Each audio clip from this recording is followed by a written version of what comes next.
That radio chick Cheryl Lee here with you. Welcome to the Still Rocking It podcast, where we'll have news reviews and interviews with some of our favourite Australian musicians and artists. Today I share a Zoom chat I had recently with lead singer of the Hoodoo Gurus Dave Faulkner. We chat about the devastation of the postponement of their 40th anniversary tour and the exhilaration of releasing their new album and everything in between. What uni degree did he drop out of because he skipped too many lectures to play music? And the first song Dave wrote was a love song. Find out who he wrote it to. What's Dave Faulkner and the Hoodoo Gurus been up to lately? Let's find out. Thank you so much for joining me today. You're with Cheryl Lee, that radio chick, and we're lucky enough to have in the Zoom studio with us Dave Faulkner from the Hoodoo Gurus. Welcome, Dave. Hello. Hi, Cheryl Lee. Good to be here. It's a fairly rainy day outside in Sydney, so anyway, it's much better being indoors and talking to you. It's not bad here in Adelaide, actually. And now the last time we spoke was back in August 2020, when you just released that very subtle single about, being time for Donald Trump to go. Hung out to dry, yes. And the very funny associated video. So do check that out on YouTube, people. But who knew all this time later, Putin and what we're facing now? Yeah, it's ridiculous. And the whole time we've been making an album, there's 2 years of us, involved with that kind of kept us sane while outside the world being crazy. And it's unfortunately still crazy and scary out there. Very scary in some parts of the world. Back here in Australia, you guys were all set to celebrate that 40th anniversary with your massive tour around the country. It didn't happen last year.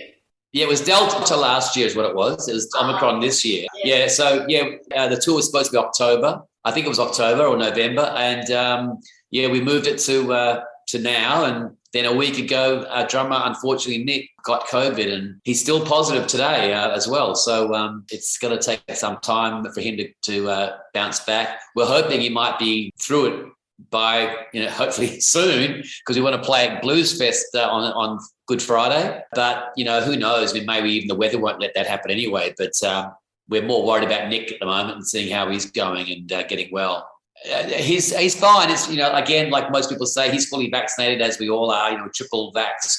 That's meant that the infection, rather than being life-threatening, has been more like a bad flu. He goes up and down. Some days are better than others. He seems to be, generally speaking, on the improve. So he said to me yesterday he mainly just has a headache at the moment, is the worst symptom. So hopefully that'll be the last sort of things, and he'll get bounce back completely next few days. But we'll wait and see. I mean, some people stay positive for weeks. You just can't tell. Well, I'm glad to hear his symptoms aren't too severe. We had that same experience here. My whole family, we all got it at Christmas time. We're all triple vaccinated. And it was just like having a very bad cold. Right. We've had worse flus in our lives. Yeah, well, as I say, obviously everyone's concerned about long COVID, which is a whole different story again. The jury's still out as to how much vaccination may or may not help that. It seems like it does help a bit, but not 100%. So we hope that, everyone that's getting this right now is catching, Omicron, that they don't have that terrible after effect as well. Yes. But the good news for us is that we are really in the final stages of reorganising the tour and getting the Adelaide show back on the deck and all the other shows, including the Perth show, which was the first one we had to cancel because they changed the numbers of people allowed to go to an outdoor venue, which made it untenable to go there. So hopefully when we announce the new dates, it'll all go through like, a hot knife through butter. We just want it to just happen and just no obstacles and just have some fun again. Oh, well done. It won't happen overnight, but it will happen. I take my hat off to you cancelling, 7 dates, Perth, Adelaide, 3 in Sydney, Hobart, Brisbane. Just devastating, but let's look forward and look positively. The rest of you guys in the band managed to avoid? Unbelievable, yeah, because, we were in the studio with Nick rehearsing for this tour the day before he started getting symptoms. So Tuesday, we were together for several hours in a small airless rehearsal studio, no masks, of course, because he's singing in microphones and he's drumming. For some reason, I guess, probably because of the vaccination, whatever it was, somehow we all avoided it. And as I said, we were in this, we're only with him the afternoon before. But we've been obviously isolated for a week. just came out of isolation and no one turned positive. So we're happy as Larry in that regard. Still Rockin' It podcast with that radio chick Cheryl Lee. Back to speak more with Dave shortly, but let's hear that song with the not-so-subtle message about Donald Trump. The Hoodoo Gurus hung out to dry. You get hung out to dry, hung out to dry, hung out to dry, hung out to dry because you're dripping wet. Yeah. Celebrating to do because the new album released last month, Chariot of the Gods. Congratulations. And thank you. What a release. What an amazing live stream concert, one night only event, screening the same time in 6 different time zones around the world. Yeah. How to pull that off? I know. Well, for me, it was kind of hard. I keep setting my alarm, and we weren't playing live, obviously. We recorded it a couple of weeks earlier, filmed it, and then they edited the footage together from the various cameras, but it was completely live, as far as our performance goes. And I had to be live blogging during it. And so that was kind of a bit strange. For 24 hours, I was pretty much in front of my laptop every now and again, just talking to people at different parts of the world as they watched us, playing the songs for the first time for many people. Amazing. We have the technology. Auckland in New Zealand, and then here in Australia, Eastern Standard Time, Sydney, Melbourne, Brisbane, and then your hometown of Perth in WA, Perth. London, and then New York City and LA in the US. Yeah. Well done. Yeah, it was epic. And it was great. Obviously it was great getting the feedback, and, again, most of the songs people had never heard anything of before that particular moment. So it was nice, straight away people were saying how much they loved what they were hearing, and that was before hearing the record. I mean, they're just hearing us playing it live, as a band. But that was pretty much an early sign of the reaction that we received for the album itself. People have been great. They love the album, and we're getting the best reviews of our career, which is weird. Because we've had some good reviews in our time, but there's always a lot of reviews that kind of say something nice and they'll say something nasty as well. It's kind of like they don't want to be too kind. But we're mostly getting raves on this album. So, yes, it's definitely an unusual experience for us this time. Well, that's fantastic. And I'm going to send you positive vibes that all's going to be good for Blues Fest, because I'm actually leaving Adelaide in 2 days on the back of my husband's Harley, and we're riding to Blues Fest to see you guys. Well, you might have to take some wet weather gear, because we've got a pretty big rain event happening right across the state right now. They're saying it's going to go east, so you won't be able to dodge it, unfortunately. Are you going to go up there through Dirranbandy? How are you going to do it? Last year, we went the Hay Plains way. Yeah. Actually got within half an hour of Byron when we heard the news of the COVID cancellation. So this time we're going to go through Melbourne and up the highway. Brilliant. Wonderful. We really hope we can do it, but again, it's the lap of the gods, as they always say. The chariot of the gods and the lap of the gods. Yeah, that's right. Dave, when I was doing a bit of research, you are 64. Yeah. You discovered the Fountain of Youth or something? My dad actually, my hair unfortunately didn't last, past my 40s.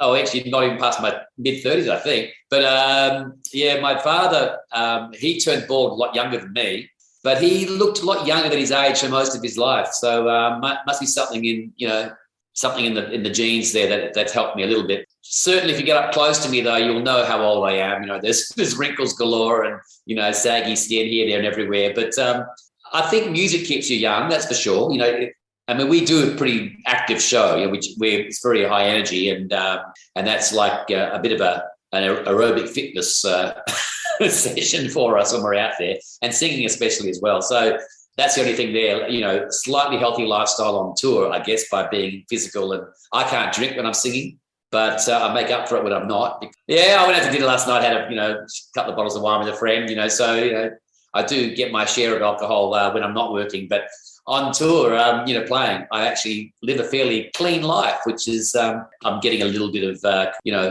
winding back the clock a little bit with that, a bit of yin and yang going on. I actually always do say that rock and roll keeps you young. Rock and roll is the fountain of youth. That's it. Well, it works so far for me, but, I'm wearing glasses now most of the time for things, and you do lose some physical abilities. But, I'm still able to sing as well as I ever did, and, play guitar as poorly as I ever did. That hasn't been affected. It's like the old joke, isn't it? About the guy who goes to the doctor and he says, gives him his diagnosis and says, well, doctor, will I be able to play the piano afterwards? And says, yeah, of course. I said, well, I couldn't before. Maybe I'll learn to play guitar eventually as I decay. Still Rockin' It podcast with that radio chick Cheryl Lee. Let's hear that new song from the new album Chariot of the Gods. Here it is, World of Pain. We'll be back to speak more with Dave shortly. Your fist smashes my face. Chairs fly all over the place. What a sorry sight. Perth boy, as I mentioned, you Yep. decided to move to Sydney, age 23, and never look back. Did you always know that, is music in your genes? Are you from a musical family?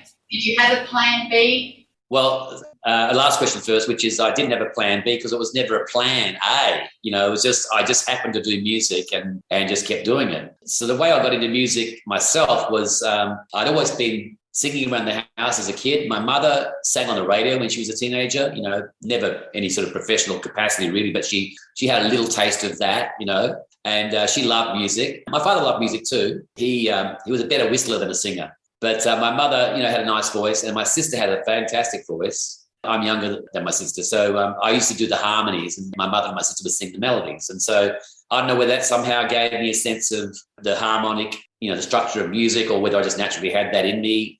But anyway, I could sort of, sense the chord structure and know what the right harmony note would be to sing on a melody.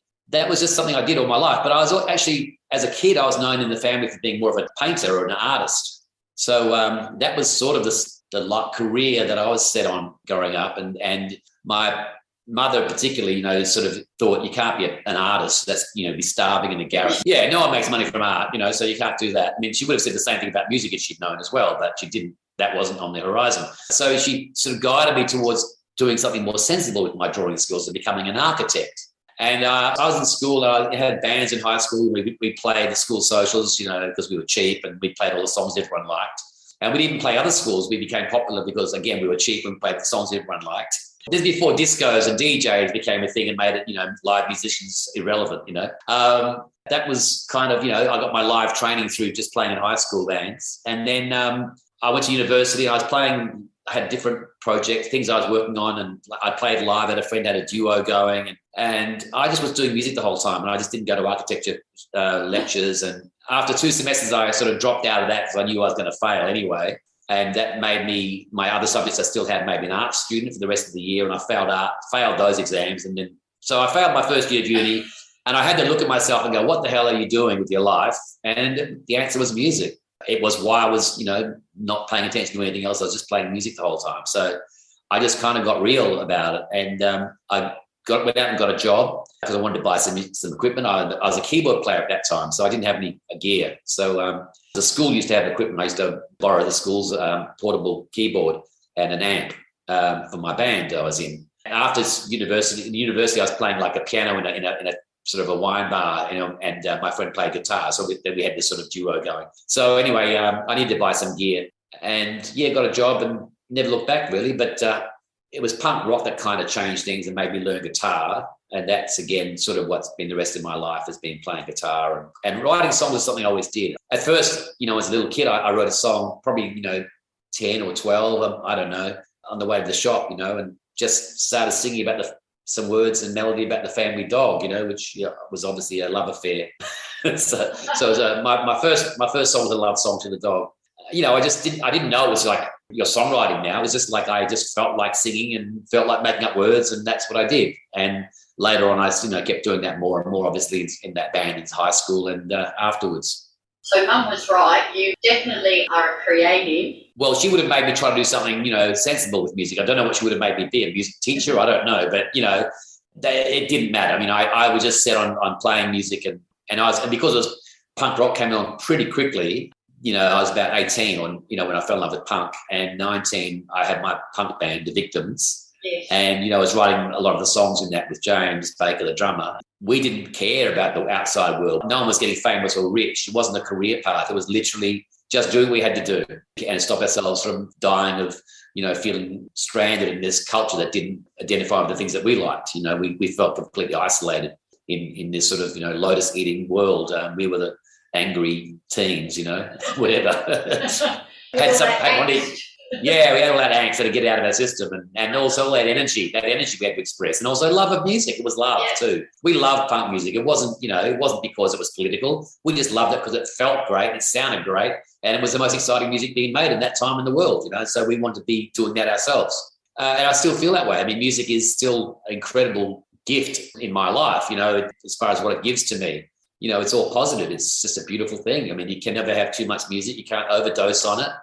You can't produce too much music for the world. There's no landfill containing old music. I mean, yes, CDs and records or whatever can become, debris of your life. But the actual songs, the intellectual property of it, it's always a great thing having another song to describe what's going on in the world or your perspective on whatever it is, that you can never have enough of those.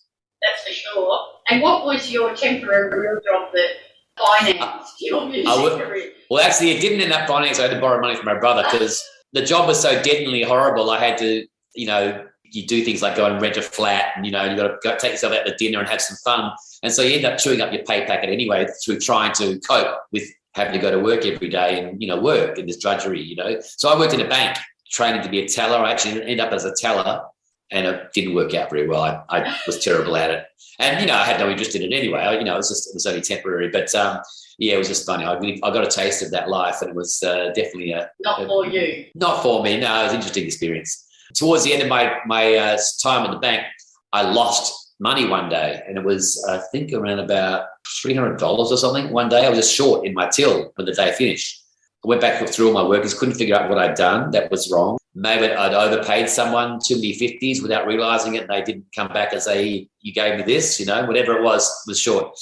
And then a few weeks later, the same thing happened again. It was more. It was $350 this time. And it so happened that I'd actually bumped into a band that were doing okay and that I liked.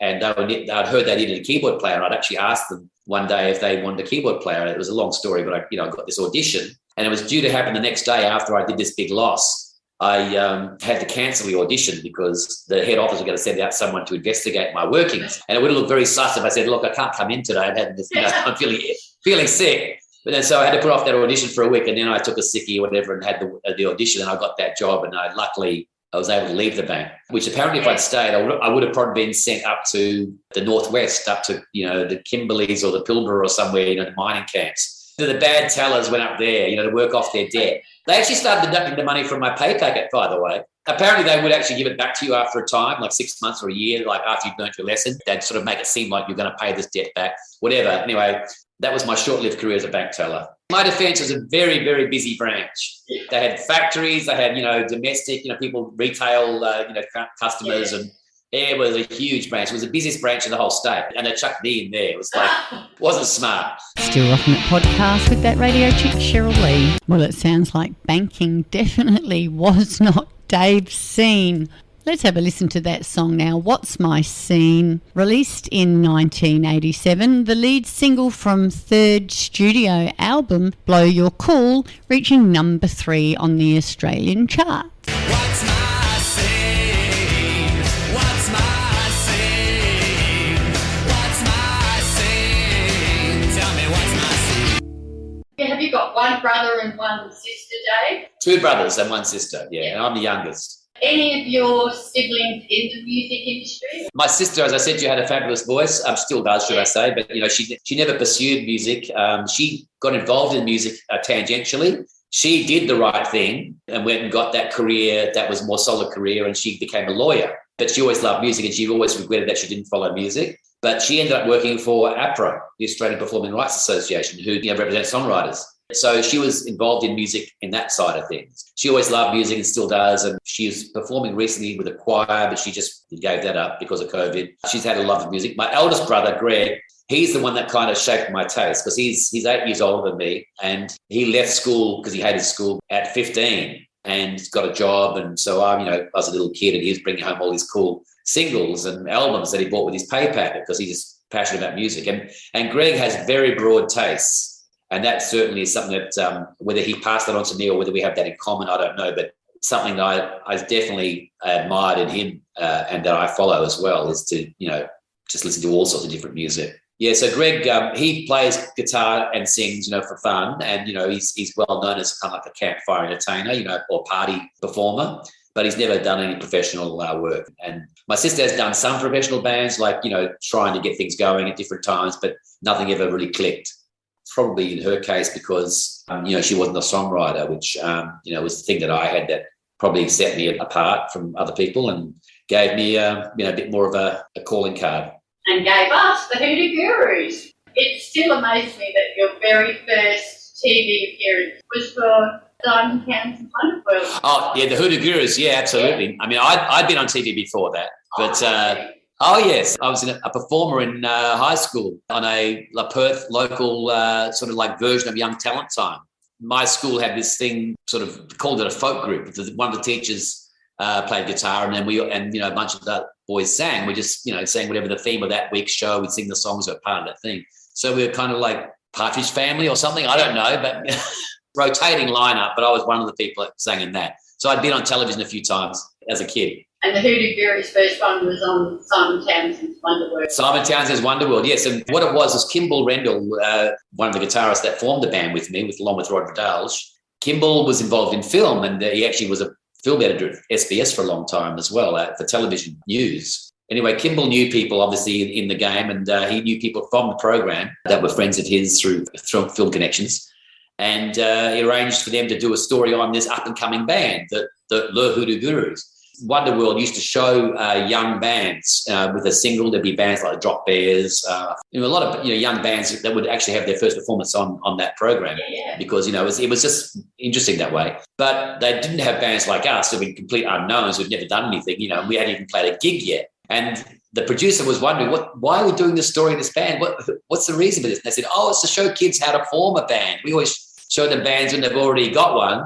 But of course, there was no actual educational content in this segment at all. Just us acting a fool and, miming to a few of our songs that we recorded a really bad demo of for the program. And we didn't let them hear the tape until the last minute because we knew they'd never let us get on if they heard how horrible the music sounded. A couple of those songs were actually on one of our extras albums, an album called Bubble and Squeak, had two of the tracks from that session. And one of the songs we actually ended up recording was the B-side. So we actually did a proper recording of that song. But the other two songs we never recorded elsewhere. So that was sort of interesting. Yeah, and it just so happened that, you got to make these things like 6 or 8 weeks out before they get screened. And our first concert happened to be the night after that program aired. So we were first performing on television before you hit a stage. So we were a modern media band. And then the rest is history. The rest is history, yes. The checks came from, the people, the A&R scouts were all, hounding us, straight away and signed us up, and we got a record deal and we had a hit, 2 weeks later. Banging the door down. Oh, well done. That's it. No, it took us a few years to get signed up, a couple of years to get signed up. And as it was, when we were signed up, everyone laughed at someone wasting their money on this band, like no one likes that sort of music now. Playing guitars, it's all about synthesizers and, like the Human League and Thompson Twins. It was just, music has fashion, If you try to be the same as everyone else going around you, you're actually making the biggest mistake. So just be yourself, and then eventually fashion will catch up with you, or you'll make your own fashion. That's exactly right. I was just going to share and to thank you guys, because it's so important, and it's fabulous to see bands giving back. The profits from your 2003 What's My Scene, all donated to breast cancer charities. Well done. Thank you. Well, I lost a friend to breast cancer, American friend, and it's a terrible disease. And there's obviously lots of cancers, and we are starting to get a handle now with the incredible strides being made in biotechnology and so forth. So hopefully we can cure all these things soon. Yeah, all we need is the money to fund the research. Again, thank you so much for that. I'm wishing Nick a very, very speedy recovery, and I hope the rest of you guys stay safe.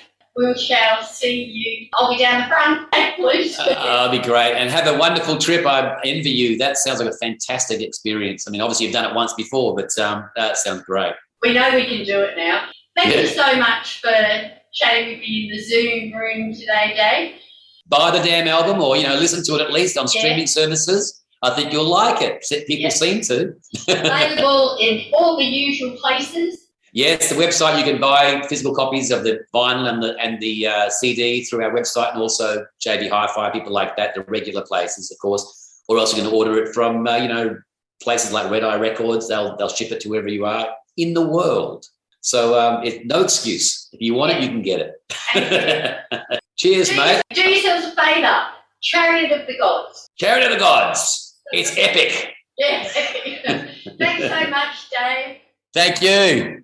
Cheers. Look, I'll be looking for you. Ta-da. Bye. Bye. Still Rockin' It podcast with that radio chick Cheryl Lee. With the Hoodoo Gurus releasing 10 studio albums, 37 singles, 2 extended plays, 6 compilation albums and 3 video albums. How do I choose which song to go out with? I've selected a collaboration they did with Adelaide's own Masters Apprentices in 1995. Turn up your radio.